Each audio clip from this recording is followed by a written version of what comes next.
जय श्री कृष्णा मित्रों, आइए देखते हैं सुमित ज्ञान यूट्यूब चैनल में।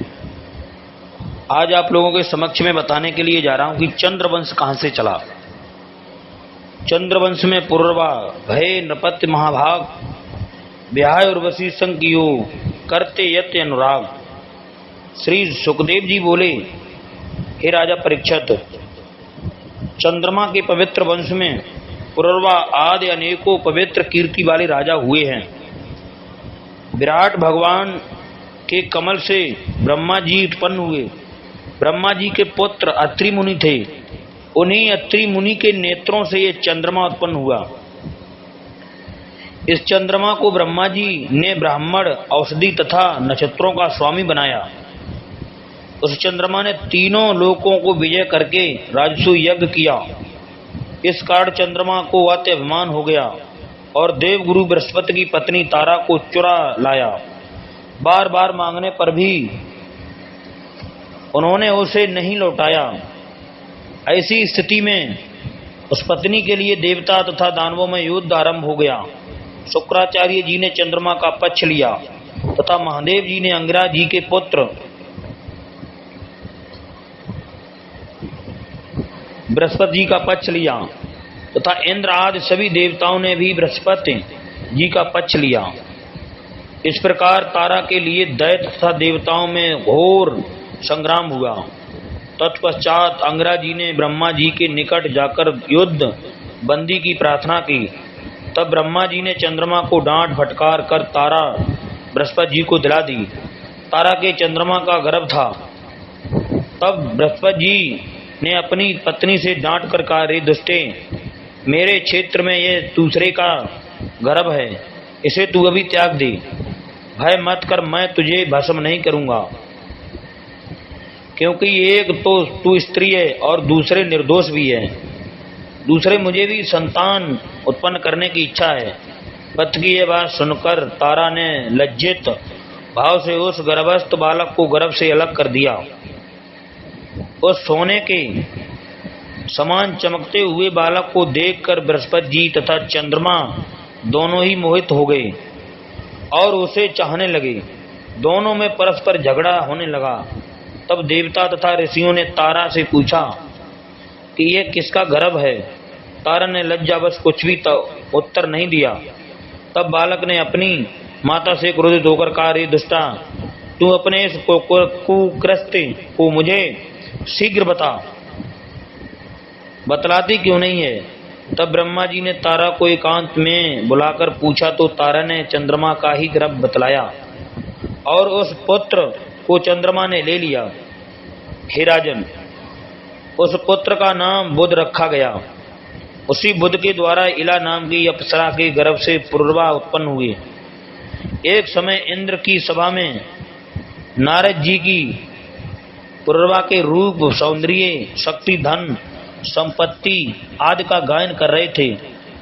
उसे सुनकर उर्वशी अप्सरा मोहित हो गई और वह अप्सरा पुरवा के निकट चली गई। वह उर्वशी अप्सरा मित्रा वरुण के शाप से ही मृतलोक में गई थी। किंतु उर्वशी ने भी पुरवा के रूप, सौंदर्य से मोहित होकर उसे अपना पति बनाना स्वीकार किया। राजा पुरवा उर्वशी को देखकर आती प्रसन्न हुए और मीठी वाणी से बोले, हे सुर सुंदरी, मैं तुम्हारा स्वागत करता हूँ। बोलो, तुम्हारी क्या सेवा करूँ? आओ तुम मेरे साथ विहार करो। उर्वशी ने कहा, हे राजन, आपके रूप सौंदर्यों को देखकर कौन सी ऐसी सुंदरी होगी जो आप में आसक्त न होगी। मैं आपके साथ अवश्य विवाह करूंगी, किंतु मेरी एक शर्त है कि मैं धरोहर के रूप में आपको 2 भेड़ के बच्चे देती हूँ। आप उनकी रक्षा कीजिए। हे वीर, मैं केवल घी खाकर रहूंगी तथा मैथुन के अतिरिक्त और किसी समय आपको वस्त्रहीन न देख सकूंगी। राजा पुरवा ने यह शर्त स्वीकार कर ली और वह उर्वशी राजा पुरवा के साथ विहार करने लगी। उर्वशी के शरीर के कमल केसर की सुगंध निकला करती थी। वे उसके प्रेम में अपना सर्वस्व भूल गए। जब देवराज इंद्र ने अपने यहाँ उर्वशी को नहीं देखा तब उन्हें बड़ी चिंता हुई। और उन्होंने उर्वशी को लाने के लिए गंधर्वों को वहां भेजा। वह गंधर्व अंधेरी रात्रि में आकर भेड़ के दोनों बच्चों को, जो उर्वशी ने राजा पुरुरवा के पास धरोहर के रूप में रखे थे, चुरा कर ले गए। जब उर्वशी ने अपने भेड़ के बच्चों की आवाज सुनी तब वह अति व्याकुल हुई और बोली, यह नपुंसक राजा अपने को बड़ा बली समझता है, किंतु यह तो मेरे बच्चों को भी ना बचा सका। मैं तो मर गई। यह दिन में तो मर्द बनता है, किंतु रात्रि में स्त्रियों की भांति सोता रहता है। यह सुनकर राजा को बड़ा क्रोध आया और वे वस्त्रहीन अवस्था में ही अपने हाथ में तलवार लेकर गंधर्वों पर दौड़ पड़े। गंधर्वों ने भेड़ के बच्चों को तो छोड़ दिया और बिजली की तरह चमकने लगे। जब राजा पुरुरवा वस्त्रहीन अवस्था में उन दोनों भेड़ के बच्चों को लेकर उर्वशी के निकट आए, तब उर्वशी ने उन्हें उस प्रकाश में वस्त्रहीन देखा तो उर्वशी उन्हें त्याग कर अपने लोक को चली गई।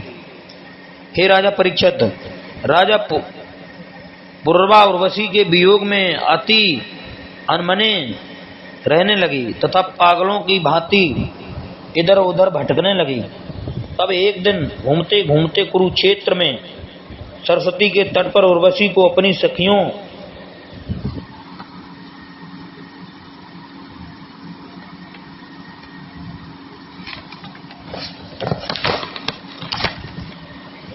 के साथ में राजा पुरुरवा ने देखा।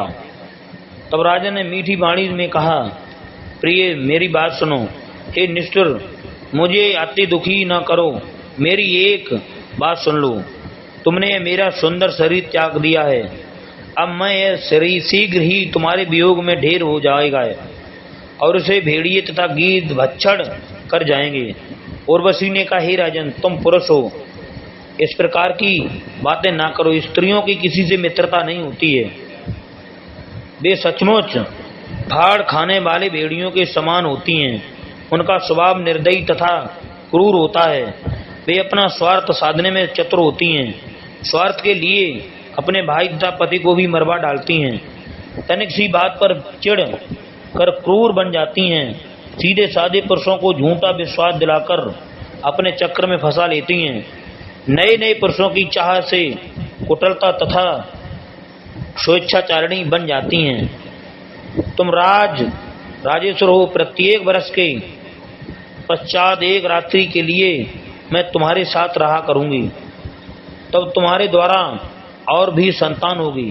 राजा पुरुरवा ने देखा कि उर्वशी के गर्भ है, तो वे अपने नगर को चले आए। एक वर्ष के पश्चात राजा पुरुरवा फिर उर्वशी के पास गए। तब तक उर्वशी एक बालक की माता हो चुकी थी। जब वे रात्रि समाप्त होने पर उर्वशी से विदा होने लगे तो तब उन्होंने वियोग के कारण महान दुख हुआ और अत्यंत दीन होकर अश्रु बहाने लगे। तब उर्वशी ने उनसे कहा कि तुम इन गंधर्वों की स्तुति करो। राजा पुरुरवा ने ऐसा ही किया।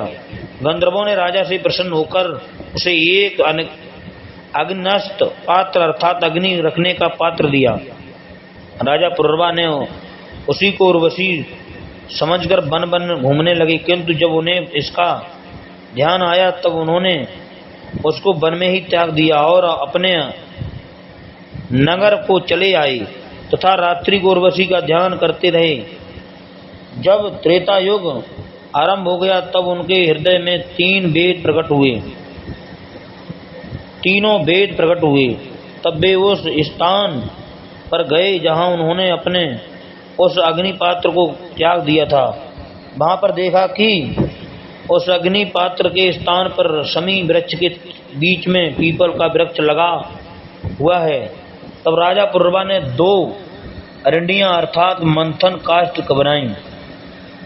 तत्पश्चात उर्वशी लोक की प्राप्ति के लिए नीचे की अरड़ी को उर्वशी तथा ऊपर की अरड़ी को पुरुरवा तथा बीच की अरड़ी को पुत्र रूप में ध्यान करते हुए अग्नि उत्पन्न करने वाले मंत्रों से रगड़ना आरंभ किया। उस रगड़ से ताज वेदा नाम की अग्नि उत्पन्न हुई। उस अग्नि को 3 भागों में बांटकर पुत्र रूप से राजा ने स्वीकार किया और उर्वशी लोक की प्राप्ति के लिए भगवान की आराधना की।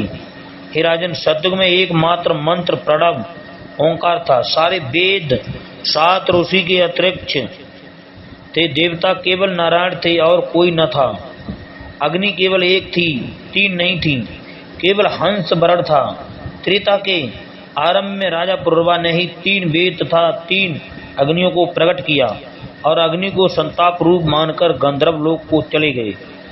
जय श्री कृष्ण। मित्रों, हमारे चैनल को सब्सक्राइब करें, लाइक करें और भी ज्ञानवर्धक वीडियो आप लोग सुनते रहेंगे। जय जय श्री कृष्ण, जय श्री सीताराम।